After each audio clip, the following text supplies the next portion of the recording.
Japan में Okinawa नाम करके एक आइलैंड है। उस आइलैंड पर ऐसे ऐसे लोग रहते हैं जो 100 साल से भी ज़्यादा लंबी उम्र जीते हैं। और जब वैज्ञानिकों ने पता लगाया तो पाया ये कि उनका ज़िंदगी जीने का जो तरीका है वो कुछ अलग है। Author Hector Garcia and Francesc Miralles, इन दोनों ने मिलकर एक बुक लिखी थी, इकिगाई।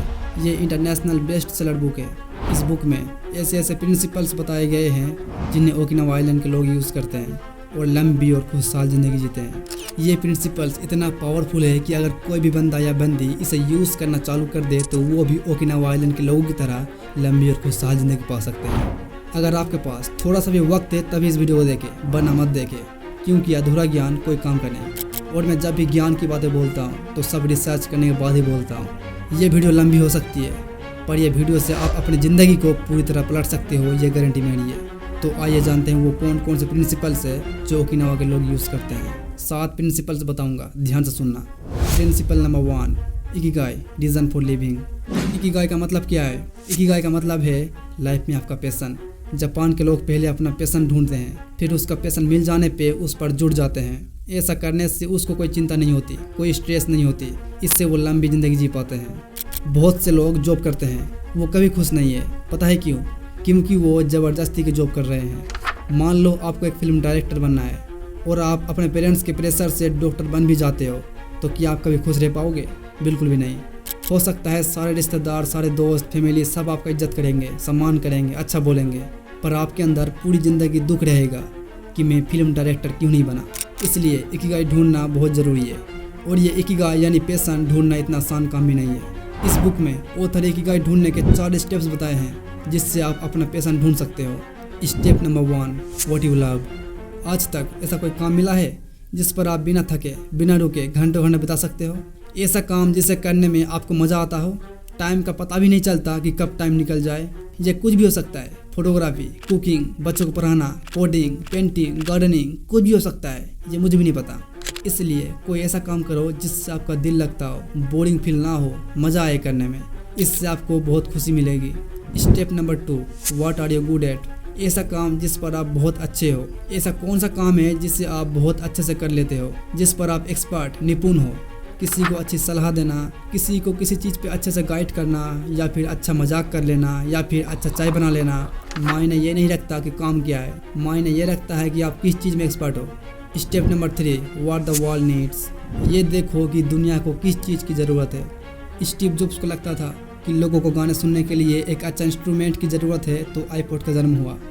हो सकता है अभी कोई स्ट्रेस, चिंता, डिप्रेशन में हो, तो उसको एक एडवाइस देने वाले की ज़रूरत हो सकती है।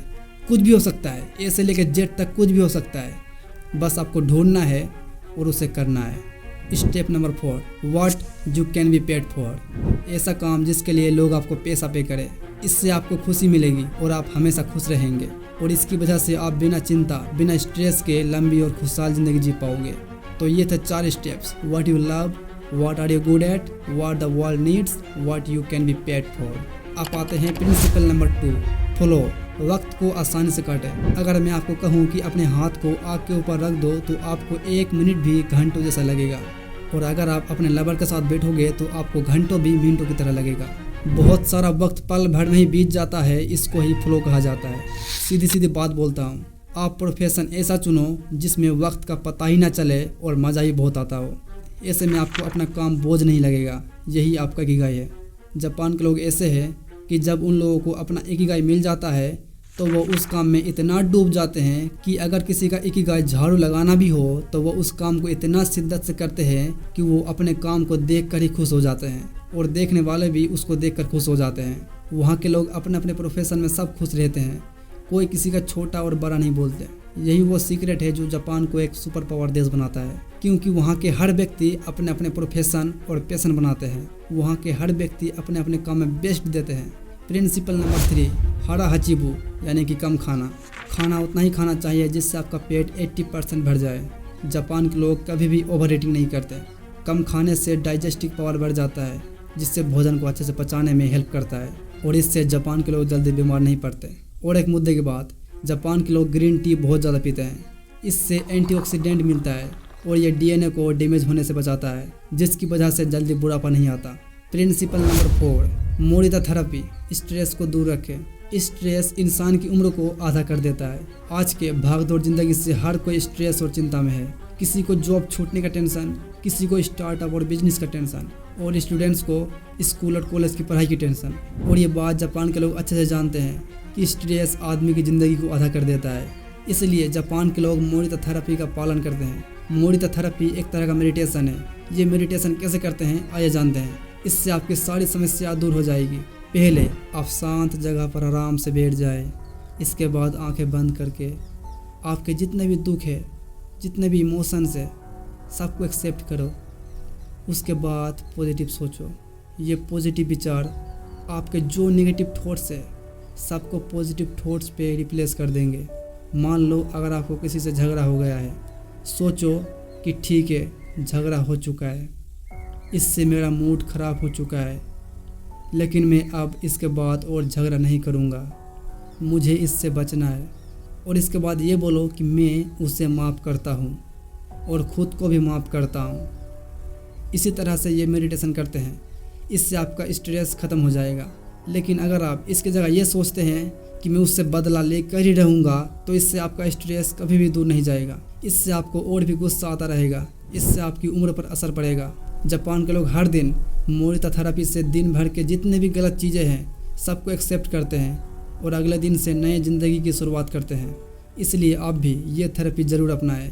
कैसे भी करके स्ट्रेस से दूर रहना है। प्रिंसिपल नंबर 5, रेडियो तैसो, यानी कि हमेशा चलते फिरते रहना। जापान के लोग हमेशा चलते फिरते रहते हैं। कभी भी जापान के लोग ज़्यादा देर तक एक जगह पर बैठे नहीं रहते, बीच बीच में चलते फिरते रहते हैं। जापान के हर कंपनी के एम्प्लॉयज़ को काम शुरू करने से पहले रेडियो तैसो करने को कहा जाता है। चाहे उसकी कंपनी देश या विदेश में ही क्यों ना हो, पहले एक्सरसाइज फिर बाद में काम या और कुछ। ज़्यादातर लोग ये सोचते हैं कि एक्सरसाइज जिम में ही किया जा सकता है। गलत माइंडसेट है। मैं यहाँ बॉडी बिल्डिंग की बात नहीं कर रहा हूँ, मैं बात कर रहा हूँ एक्सरसाइज की। पहले आप ये बात खुद से कह लो कि हर रोज़ थोड़ा ही सही पर हर रोज़ एक्सरसाइज करूँगा और हमेशा ज़िंदगी भर के लिए करता रहूँगा। इससे आपका मोटापा नहीं आएगा और बीमारी भी दूर रहेगी। Principle number 6, वाबी Sabi. आपने सेलिब्रिटीज़ को देखा होगा कि वो लोग मेकअप करके कितने परफेक्ट दिखते हैं, पर आप जब रियल लाइफ में बिना मेकअप के देखोगे तो वो भी साधारण लोगों की तरह दिखेंगे। बनावट चीज़ें सिर्फ एक माया जाल है। अगर आपको खुश रहना है तो बनावटी चीज़ों से दूर रहना होगा। जापान के लोग कभी भी बनावटी चीज़ों को पसंद नहीं करते। वो हमेशा नेचुरल चीज़ें ही बहुत ज़्यादा पसंद करते हैं, नेचर की चीज़ों को पसंद करते हैं। इससे जापान के लोग हमेशा खुश रहते हैं और इससे उम्र भी लंबे होते हैं। And last, principle number 7, give thanks. Japan के लोग छोटी सी छोटी हेल्प के लिए भी दूसरों को थैंक्स बोलते हैं। उनका कहना है what goes around comes around. जैसा बीज बोओगे वैसा ही फल मिलेगा। जब हम किसी को थैंक्स बोलते हैं तो उसको अपने काम की वैल्यू का एहसास होता है। इससे वो अपने काम को और भी दिल से और लगन से करते हैं और इससे सामने वाला भी खुश हो जाता है। और आपको पता है खुशी बांटने से खुशी बढ़ती है। और मज़े की बात तो ये है कि खुशनुमा माहौल में कभी भी स्ट्रेस या डिप्रेशन नहीं हो सकता।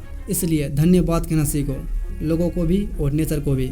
हर चीज़ की रिस्पेक्ट करो और छोटे से छोटे काम में भी थैंक्स कहना सीखो। इससे आपकी खुशी दुगनी हो जाएगी। तो ये थे जापान के मेन 7 प्रिंसिपल्स जिससे जापान के लोग यूज़ करते हैं और खुशहाल और लंबी उम्र जीते हैं। अगर आपको भी जापान के लोगों की तरह खुश और लंबी उम्र जीनी है तो ये 7 प्रिंसिपल्स को यूज़ करना चालू कर दो आज से ही। तो आइए मिलते हैं नेक्स्ट वीडियो में। अगर आपको ये वीडियो यूज़फुल लगा हो तो वीडियो को लाइक और चैनल को सब्सक्राइब करके बेल नोटिफिकेशन ऑन कर देना। तो मैं मिलता हूँ आपसे नेक्स्ट वीडियो में। तब तक के लिए टाटा बाय बाय।